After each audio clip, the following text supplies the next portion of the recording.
diagnóstico y del problema específico que aparece, ver cómo engancha este diagnóstico en esa historia de vida, en la historia de vida de esa persona, y sobre todo el impacto del diagnóstico, porque cada diagnóstico tiene una repercusión para cada uno de nosotros diferente.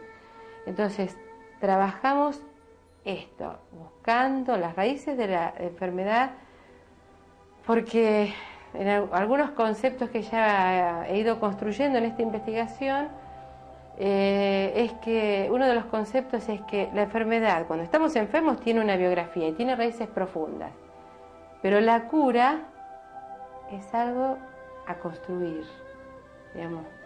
Esta es un poco la idea, porque a veces nos entretenemos tanto en la enfermedad y en lo enfermo, porque vos sabés que, Rosy, que tanto los médicos como los psicólogos nos hemos formado sobre la enfermedad. Quizás tenga que ser así, quizás en la universidad haya que trabajar fundamentalmente enfermedad, pero como que no tenemos el mismo conocimiento o el mismo esfuerzo no ponemos en ver qué es una persona sana.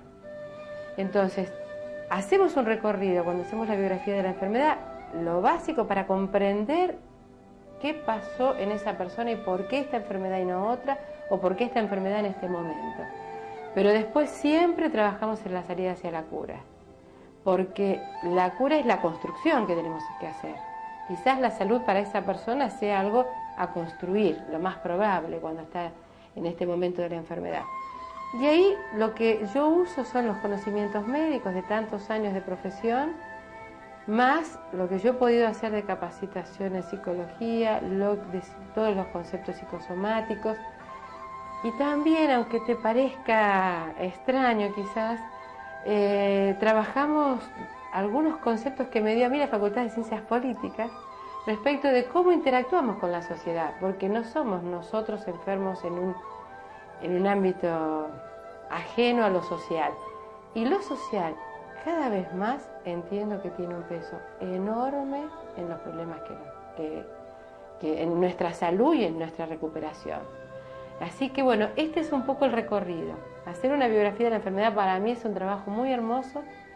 Me ha dado muchas satisfacciones en este tiempo porque veo que la persona comprende, empieza a entender qué le pasó y por dónde puede encontrar la salida. Incluso qué cosas de su vida cotidiana tiene que modificar para poder estar bien, en su familia, en su trabajo. Entonces es realmente un desafío que me gusta mucho y para mí es un trabajo de integración, es de síntesis. Si alguien me pregunta, y bueno, y en definitiva, ¿qué medicina haces? Y bueno, hago medicina de integración. Quizás la medicina que quise hacer toda la vida y que en algún momento me puso en crisis cuando veía que el sistema de salud o la organización de la medicina iba hacia una cosa más de compartimentos, de superespecializaciones, y no me gustaba.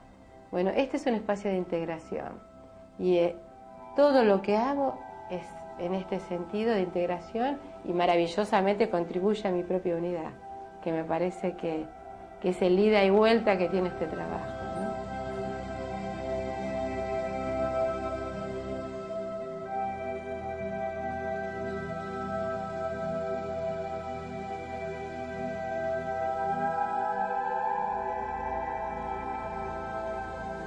Y ahora nos acompaña Ricardo Bedetti, geobiólogo, radiestesista e investigador de energías.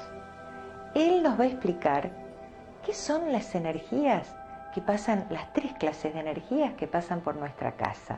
Para comenzar, les voy a hablar de las radiaciones que reciben el nombre de Hartmann.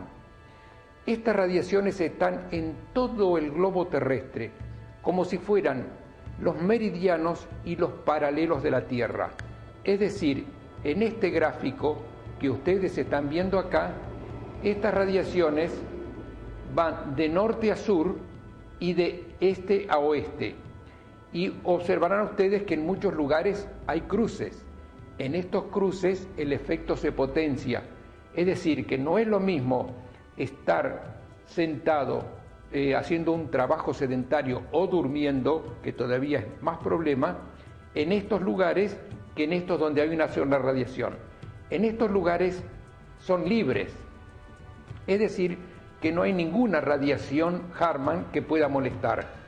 Las radiaciones en términos generales y desde el comienzo han tenido aproximadamente una base de 21 centímetros de ancho, pero con el correr de los tiempos en estos últimos años he observado de que han variado notablemente ese ancho, habiéndose ensanchado a niveles que le diría casi increíbles. Y antes, como les decía, la base era 21 centímetros y cada 8 o 10 radiaciones había una de 80 centímetros y cada 60, 70 u 80 radiaciones había uno mayor de 1,70.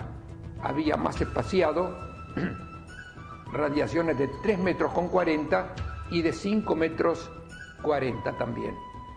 Ahora es muy común ver radiaciones con un promedio ancho de entre 5 y 6 metros, llegando en algunos casos hasta los 12 metros de ancho, y una al lado de la otra.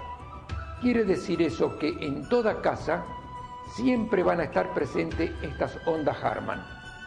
Estas radiaciones están en paralelo y entre ellas hay una separación de entre 2 metros y 2 metros y medio.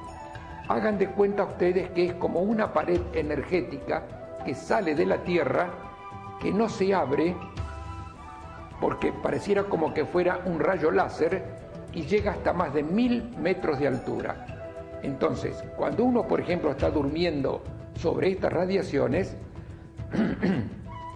pueden provocarle cualquier tipo de problemas. Miren, comenzando por insomnio, fuertes dolores de cabeza, hasta el mismo cáncer. Entonces, uno tiene que tener cuidado, tiene que saber dónde estar durmiendo para poder obviar estos problemas. En segundo lugar, les voy a hablar de las ondas Curry. Es una red diagonal Curry. También están en todo el globo terrestre. Y más que nada, tienen una relación estrecha con el campo etérico de la Tierra, porque estas radiaciones que están en diagonal, como ustedes acá están observando en el gráfico, alteran en la parte psíquica de las personas. Hay radiaciones que son positivas y radiaciones que son negativas. Positivo o negativas es una forma de decirle, no quiere decir que unas sean buenas y las otras sean perjudiciales.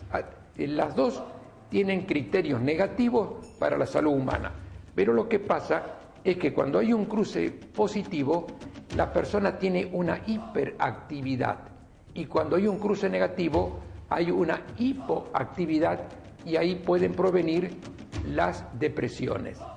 Estas radiaciones tienen un ancho de unos 50 o 60 centímetros, no varían en este caso, y están más espaciadas que las Hartmann. Están aproximadamente 4 metros una de otra. Entonces quedan así presentadas las ondas Curry. Y vamos a ver ahora las venas de agua subterránea. Las venas de agua subterráneas son pequeños arroyitos que corren debajo de la tierra buscando un lugar donde terminar su curso, donde desaguar. Son muy fuertes. ¿Qué es lo que provoca la radiación?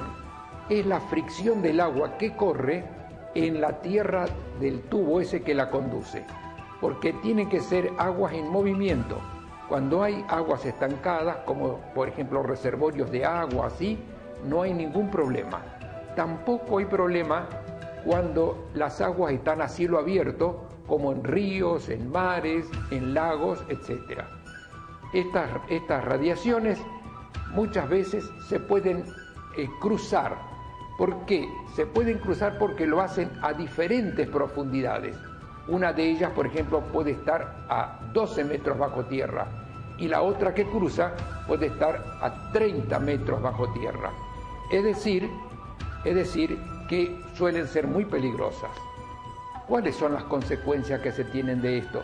Mire, son múltiples las consecuencias. Por ejemplo, el problema del cáncer está establecido